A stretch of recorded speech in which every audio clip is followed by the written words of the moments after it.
iyi ni radiyo y'ijwi ry'Amerika ivugira i Washington DC mu kirundi n'ikinyarwanda. Nongeye kubasuhuza, muri kumwe na Venuste Nshimiyimana. Mu Rwanda mutwumvira kuri FM 93 n'ibice bitatu i Karongi na FM 104 n'ibice bitatu i Kigali, naho mu Burundi turi ku mirongo migufi ya shortwave kuri metero 19 na 22. Dore ingingo nkuru twabateguriye. Umunya-Uganda waruherutse kujya mu irushanwa ryo kwiruka ahantu hari mu mikino ya Olympique, imikino yabereye i Paris mu Bufaransa, Rebecca Cheptegei yitabye Imana mu bitaro muri Kenya, aho yavurirwaga amaze gutwikwa n'umugabo bahoze babana. Leta zunze ubumwe za Amerika iraburira Uganda ko ishobora kugabwaho igitero cy'iterabwoba. Abarundikazi bakorera umurimo w'uburaya mu mujyi wa Uvira muri Repubulika ya Demokarasi ya Kongo baravuga ko bahangayikishijwe n'umutekano wabo. Baradukubita, katugirira nabi, hari umunjirana ntaguhe n'amafaranga, utagize Imana ngo yaguhe imbere yamusava akagenda gukubise nyene akakonona. Umurundi kazi y'imyaka 20 wahohotewe, ikaje mu kiganiro Iwanyu mu Ntara. Rwere ku makuru avuga hirya no hino ku isi, kumwe na Eugene Mukankusi. Abantu bane ejo bahitanywe n'amasasu ku ishuri rikuru rya Appalachian muri leta ya Georgia mu majyepfo ya Leta Zunze Ubumwe za Amerika. Ibitangazamakuru muri icyo gihugu bivuga ko usibye abo bane bishwe, abantu benshi bakomerekeye mu irasa ryabereye kuri iryo shuri riri mu mujyi wa Wenda. Abashinzwe umutekano basobanuye ibyabaye bavuga ko hari benshi bakomeretse ubwo barimo guhunga. Umuntu ukekwaho icyaha arafunze nk'uko ibiro bya sherifu wa komine Barrow yabivuze mu itangazo. Mu kiganiro gito yagiranye n'abanyamakuru, sherifu Jade Smith yaragize ati, ibyo tubona inyuma yacu uyu munsi ni igikorwa cya sekibi. Smith ntabwo yemeje ko abantu bishwe, gusa yavuze ko hari inkomere nyinshi muri uku kurasa. Umuvugizi w'amashuri yo muri komine ya Barrow yavuze ko ibintu bisa n'ibyasubiye mu buryo kandi ko abanyeshuri boherejwe iwabo hagati mu munsi. Amakuru ya televiziyo ABC yasubiyemo umutangabuhamya, umunyeshuri Sergio Caldera, avuga ko yari mu isomo ry'ubutabire ubwo yumvaga urusaku rw'imbunda.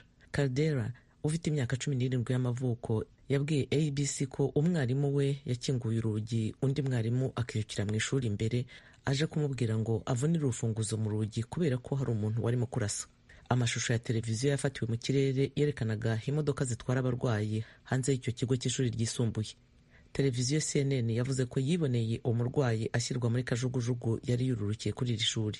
Perezidansi ya Amerika mu itangazo yavuze ko Perezida Joe Biden yavuganye n'abanyamakuru iby'irasa kandi ko ubuyobozi bwe buzakomeza gukorana n'abayobozi bo ku rwego rw'igihugu, urwa leta n'abayobozi bo ku nzego z'ibanze uko bazarushaho kugenda bamenya andi makuru. Amakuru aturuka mu Butaliyani no mu bayobozi ba Leta Zunze Ubumwe za Amerika haravuga ko abantu 7 batabawe, abandi 21 bakaburirwa irengero mu nyanja nyuma y'uko ubwato bw'abimukira burohamye ku nkombe z'ikirwa cya Lampedusa. Abarokotse 7 n'abenegihugu ba Syria babwiye abatabazi ko abana 3 bari mu baburiwe irengero. Abo barusimbutse barokowe n'urindi nkombe z'inyanja kandi bavuze ko ubwato barimo bwari bwahagurutse muri Libya mu minsi mike ishize butwaye abantu 28. Nicola Del Archiprete, umuhuzabikorwa w'ishami rya ONU ryita ku bana UNICEF mu Butaliyani, yamaganye iyi mpanuka y'ubwato ku nkombe za Lampedusa. Uyu muyobozi yanditse ku rubuga X ko benshi mu barokotse bavuze ko babuze abo mu miryango yabo. Ati, turaho impanuka yabereye n'itsinda ryacu riri mu kazi. Hagati mu nyanja ya Mediterane ni imwe mu nzira zihitana abimukira benshi ku isi. Nk'uko OIM, ikigo cya ONU gishinzwe abimukira kibitangaza, abimukira barenga 2500 barapfuye, abandi baburirwa irengero bagerageza kwambuka inyanja mu mwaka ushize. Naho muri uyu mwaka kugeza kuwa kabiri bari bamaze kuba 1047. Imibare iheruka gutangwa na Minisiteri y'Ubutegetsi bw'Igihugu y'Ubutaliyani yerekana ko abimukira barenga 43,000 bageze mu Butaliyani muri uyu mwaka wa 2024. Umubare uri munsi y'indi myaka yabanje. Radiyo Ijwi ry'Amerika, amakuru yacu arakomeje. Isosiyete y'indege y'igihugu cya Senegal ejo kuwa gatatu yatangaje ko izahagarika ingendo zerekeza mu bihugu 7 guhera hagati muri uku kwezi kwa 9 mu rwego rwo kuvugurura imikorere mu gihe zinengwa gukerereza abagenzi. Air Senegal izahagarika ingendo ziva Dakar zerekeza i New York muri Amerika kuva ku itariki ya 19 ku kwezi kwa 9, izerekeza Milan mu Butaliyani, Libreville muri Gabon, Douala muri Cameroon na Barcelone muri Espagne guhera ku ya 20 y'uku kwezi, na Marseille na Lyon mu Bufaransa kuva ku ya 22 kwezi kwa cyenda. Ku rubuga rwa Facebook, iyi sosiyete y'indege ya Senegal yavuze ko iki gikorwa kigamije guhuza ingendo zikarushaho kugenda neza. Ibyo bibaye mu gihe Air Senegal ihanganye n'abagenzi bahora binubira gutinda kw'indege zikora ingendo imbere mu gihugu ndetse no ku rwego mpuzamahanga.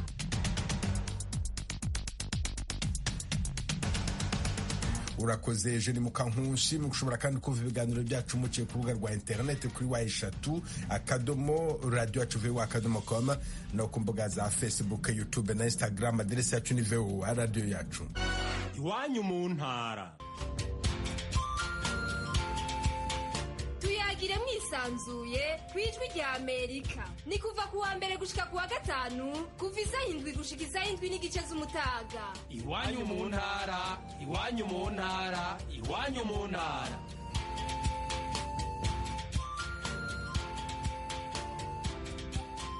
Umunya-Uganda waruherutse kujya mu irushanwa ryo kwiruka ahantu hari mu mikino ya Olympique yabereye Paris mu Faransa, Rebecca Cheptegei yitabye Imana mu bitaro muri Kenya aho yavurirwaga amaze gutwikwa n'umugabo bahoze babana. Umuvugizi w'ibitaro Moi Teaching and Referral Hospital biri mu mujyi wa Eldoret yabwiye ibiro ntaramakuru Associated Press ko Rebecca Cheptegei yashizemo umwuka mu gitondo cyo kuri uyu wa kane. Umubyeyi we Joseph Cheptegei yabwiye abanyamakuru bari ku bitaro ati mbuze umwana wari udufatiye runini kandi ndizera ko azabona ubutabera. Ku cyumweru gishize uwo mugabo babanaga ariko batarashakanye witwa Dickson Ndiema yamumennyeho lisansi aramutwika kubera kutumvikana bapfa isambu. Rebecca Cheptegei atabarutse afite imyaka 33. Nayo babwiraga mu ngingo nkuru leta zunze ubumwe za Amerika n'umuryango w'abibumbye baburiye Uganda ko ishobora kugabwaho igitero cy'iterabwoba. Inkuru irambuye i Kampala, Ignatius Bahizi. Urwo n'uruja n'uruza mu mujyi wa Kampala. Iyo utemberereyemo ubona ko nta kinini cyahindutsemo mu bikorwa bya buri munsi kuva aho ayo makuru yatangarijwe mu mpera z'icyumweru gishize. Icyakora ikigaragara ni uko umubare w'abashinzwe umutekano wongere mu mujyi n'imyanya bari badasanzwe babamo nko mu masoko. Umujyi wa Kampala ntabwo ari ihuriro ry'ibikorwa by'ubucuruzi muri Uganda gusa, hanahurira abacuruzi baturuka mu bihugu byo mu karere. Ni umujyi kandi ubamo ibikorwa byinshi by'ubukerarugendo, amanama mpuzamahanga, ukanaba n'icyicaro gikuru cy'ubuyobozi bw'igihugu. Mu mpera z'icyumweru gishize, ambasade ya Leta Zunze Ubumwe za Amerika Kampala yatangaje ko bafite amakuru yerekana ko hashobora kugabwa igitero cy'iterabwoba cyane ahantu hahurirwa abantu benshi nko mu mazu manini y'ubucuruzi, ahakorerwa ibikorwa by'ubukerarugendo, ku mashuri n'insengero. Amerika yaburiye kandi abaturage bayo kwirinda aho amaso buri gihe. Polisi ya Uganda ivuga ko aya makuru atari mashya kandi ko buri bahora biteguye, ariko iragira inama abaturage kurushaho kuba maso no gushyiraho ingamba z'umutekano zikaze ahantu hose. Kituma Rusoke n'umuvugizi wa polisi. It is true there is a terror threat, but there have ati hariho iterabwoba rwose ariko buri gihe ryahozeho. Kuba Uganda iri ku isonga mu kurwanya iterabwoba, ni ngombwa ko igihugu cyacu gihora cyiteguye. Abantu bagomba guhora bari maso, bitabaye ibyo bazagira ibibazo. Amaduka manini agomba kwiyongera mu kubungabunga ingamba z'umutekano. Kwinjira kw'abantu mu myanya yose ihurirwamo n'abantu benshi bigomba kugenzurwa. access control. Igisirikare na polisi barimo gukora ibikorwa bihuriweho kugira ngo bashobore guhagarika iryo terabwoba. Iyo ugeze ahantu rusange hahurirwa abantu benshi nko mu biro bya leta, za kaminuza, parike za bisi hamwe n'amasoko manini y'ubucuruzi, abapolisi n'abasirikare nibo baharinze. Aho tuvuze hari hasanzwe harindwa n'abashinzwe umutekano bigenga. Mu myanya imwe n'imwe bagaragaye bakoresha imbwa zirinda umutekano zihunahuna muri iyo myanya n'ibintu biyirimo. Umuvugizi w'igisirikare Brigadier General Felix Kuraije yabwiye abanyamakuru aho inkomoko y'iryo terabwoba ituruka. The threat being referred to by the US alert emanated from Al-Shabaab. Ati iterabwoba rivugwa na Amerika rituruka kuri Al-Shabaab. Turabizi kuko bahora babangamira igihugu cyacu.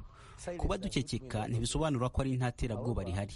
Ariko nanone ntitwakwirengagiza ibyo abanyamerika bavuga kubera ko dufatanya mu ntambara yo kurwanya iterabwoba mpuzamahanga. Amakuru batubwiye ahuye n'ibyo twari dusanzwe tuzi. Kurajya avuga ko iterabwoba ritazatuma igihugu gitegeka ko akazi gahagarara, ariko aburira abaturage uburyo bakwirinda.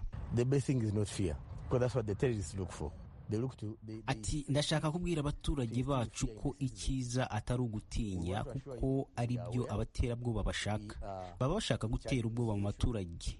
Turabizi kandi ni ikibazo duhora twiteguye. Bityo rero turasaba abaturage gukomeza kuba maso ndetse no gufatanya n'inzego zishinzwe umutekano. Buri muntu akamenya umuri hafi uwo ari we, aho avuye n'icyo atwaye. Abantu ntibemere kuba hafi n'imifuka itagira ba nyirayo. Naho ntushobora kuvuga ko ngo yuko hari iterabwoba twihishe mu mazu yacu. Oya. No. Kuwa mbere inzego zishinzwe umutekano zafunze imwe mu masoko manini i Kampala ryitwa Chinatown kubera ko ritari ryujuje ibikenewe byose byo kurinda umutekano, byashoboraga gushira abaturage bajayo mu kaga. Kuri uyu wa gatatu ubuyobozi bw'icyo kigo cy'ubucuruzi bwemeje ko bwujuje ibyangombwa by'umutekano kandi ko bagiye gusubukura ubucuruzi. George Fili ni umwe mu bayobozi b'icyo kigo cy'ubucuruzi cya Chinatown.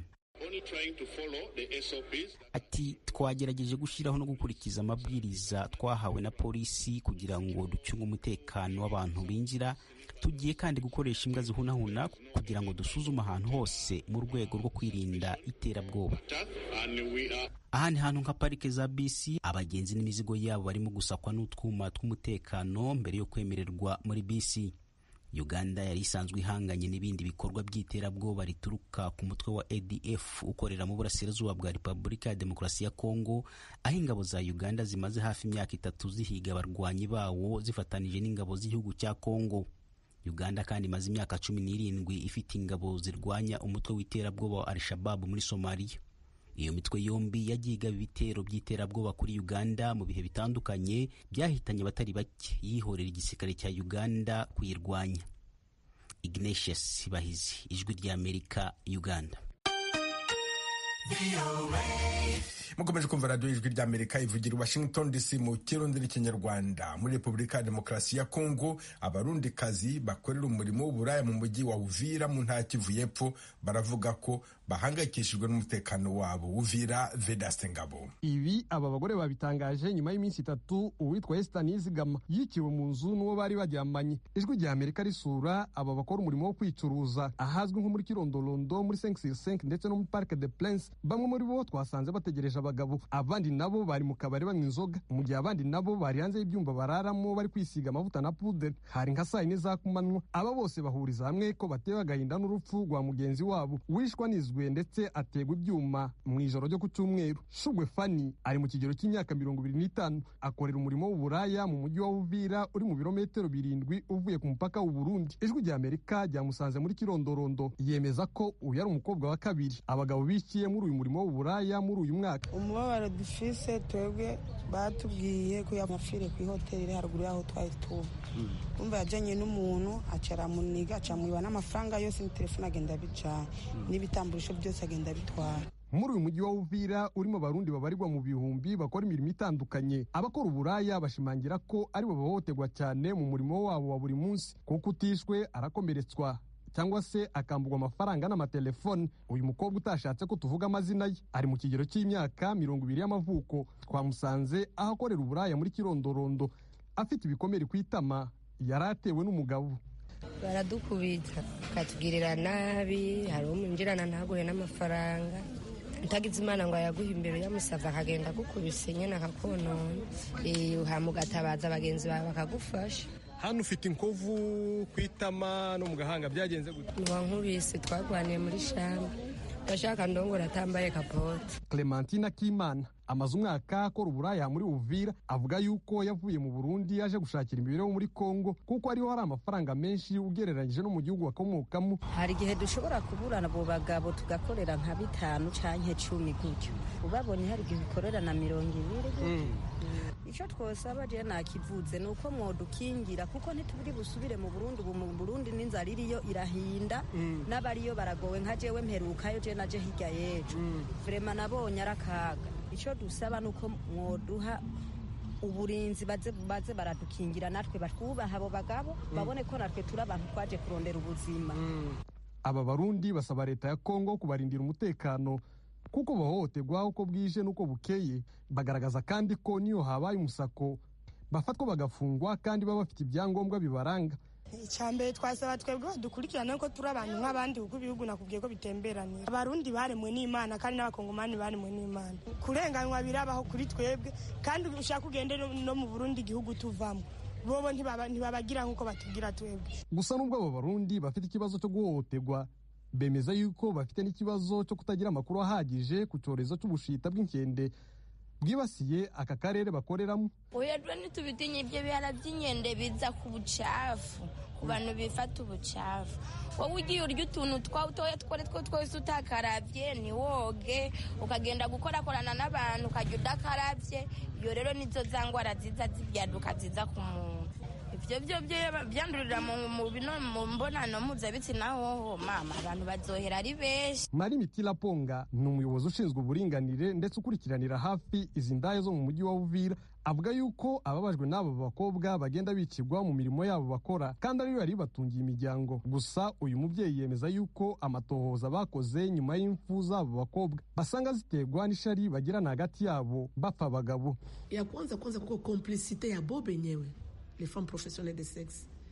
Icyambere hari ukugambanirana hagati yabo ubwabo kuko bafitanye amashyari. Bamwe bavuga ko uyu uvuye i Bukavu, i Bujumbura, mu Rwanda ndetse n'i Kalemi aribo abagabo bakunda kandi yabatwaye isoko, bityo bagakoresha amabandi kugira ngo babavanireho uwatwaye abagabo.